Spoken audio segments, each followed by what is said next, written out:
Dia mengecat lampu kereta dengan warna merah, agar bisa menumpang di kereta. Kereta benar-benar berhenti, tapi ketika dia memasukkan barang bawaannya, staf kereta tiba-tiba muncul. Dia dengan cepat masuk ke kolong kereta api, tapi kemudian kereta mulai bergerak. Dia tidak bisa melewatkan perjalanan ini. Dia menempuh bahaya ini, merangkak keluar dari kolong.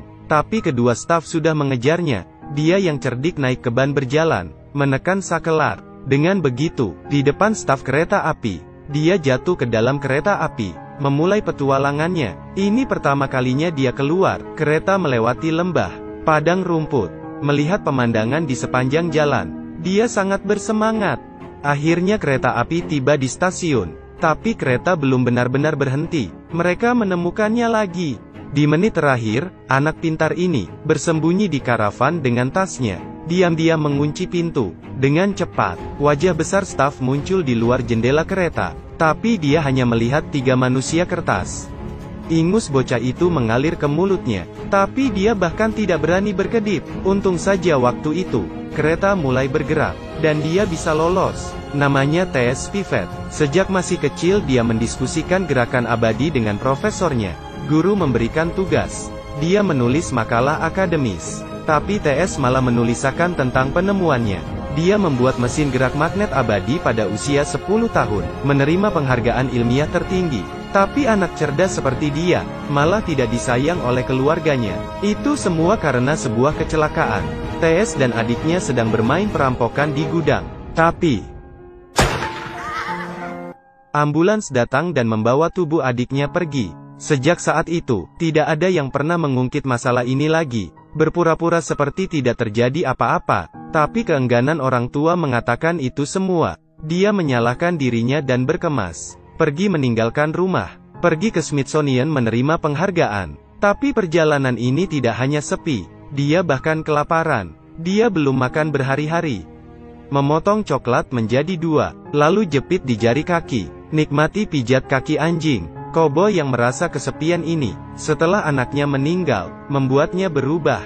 Ketika T.S. menciptakan sesuatu, untuk memperbaiki tanah dan air pertanian, tapi dia tidak memperdulikannya, dan istrinya juga gila bekerja. T.S. melihat ini semua, itu membuatnya merasa lebih bersalah. Jadi dia kabur dari rumah, pergi ke Smithsonian, menerima penghargaan, tapi saat ini dia belum makan selama berhari-hari. Hotdog di pinggir jalan membuatnya tergiur. Karena ibunya tidak pernah membiarkan dia makan junk food ini. Setelah kereta tiba, dia bergegas berlari ke toko hotdog. 2 polisi menghampiri toko, dengan pemberitahuan orang hilang di tangan. Dan foto di atas kertas itu adalah T.S. Untung hari gelap, polisi tidak memperhatikannya, dan pemilik toko tidak mempermasalahkannya. Dalam perjalanan kembali ke stasiun, sebuah bilik telepon menarik perhatiannya. Dia ingin menelepon ke rumah.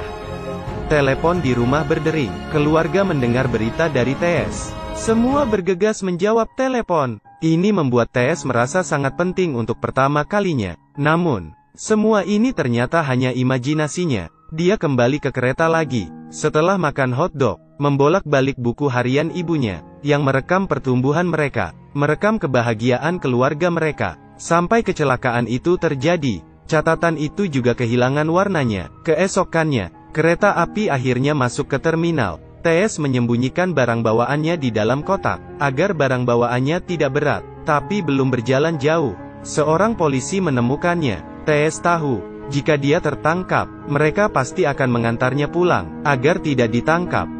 Dia kabur, dan polisi mengejarnya. T.S. berlari ke jembatan air. Akibatnya, pintu air terbuka. Polisi mengejeknya. Kamu mau kabur? Mau kabur lewat mana? T.S. dengan keyakinan hatinya, langsung melompat. Ini membuat polisi takut. Dia meminta T.S. bertahan. Untungnya T.S. memanjat jembatan, dan berhasil lolos. Tapi kali ini dia terluka. Tapi dia tidak berani pergi ke rumah sakit. Dia di pinggir jalan, menumpang sebuah mobil tangki. Pengemudi yang baik tidak hanya memeriksa lukanya, juga berfoto dengannya. Ini adalah hobi kecilnya. Sopir membawa T.S. ke gerbang Smith College. Setelah melewati semua kesulitan, dia akhirnya datang ke tempat sains. Tapi siapa yang akan percaya padanya, jika dia adalah penemu mesin gerak abadi? Mereka bahkan ingin membawanya pulang. Tapi perkataan TS membuat mereka tercengang. I just transposed the principle of an electron gravitating around the nucleus. Dia menemukan mesin gerak abadi pada usia 10 tahun. Di mata Gibson, dia bisa dimanfaatkan. Mereka menguji otaknya. Ini hampir seperti anatomi. Di hari penghargaan, tidak ada pertukaran akademik. Satu persatu alur bisnis bisa menyentuh hati. Mereka tersenyum dan menatap TS, seperti melihat segenggam uang kertas. TS juga melihat bahwa mereka menyeringai. Karena ketika orang pura-pura tersenyum, otot di sekitar mata berkontraksi tanpa sadar. Saatnya pidato penghargaan, dia datang ke panggung dan mengatakan 3 hal. Terima kasih Gibson karena usianya yang masih muda, tidak membatalkan penghargaan ini. Dia tidak menemukan mesin gerak abadi yang nyata, karena bagian utamanya adalah magnet, dan magnet mengalami demagnetisasi setelah 400 tahun. Ketika mesin abadi masih bergerak, perjalanan umat manusia masih panjang. My brother died this year. Berbeda dengannya, adikku suka bermain dengan senjata. Agar bisa bermain dengan adiknya, dia ingin mencoba senjata itu. Namun tidak disangka, senjata itu macet. Ketika adiknya memeriksa senjata itu, dia menembak dirinya sendiri. Selama ini, dia merasa bersalah. Semua tamu mulai menyemangatinya. Di mata Gibson, ini adalah pidato yang sempurna. TS mulai terkenal dan diundang di variety show. Tapi pembawa acara memberikan pertanyaan yang selalu menyudutkannya. Bagaimana seorang anak bisa bertahan dari ini? Saat itu juga, ibunya muncul di acara. TS meminta maaf kepada ibunya.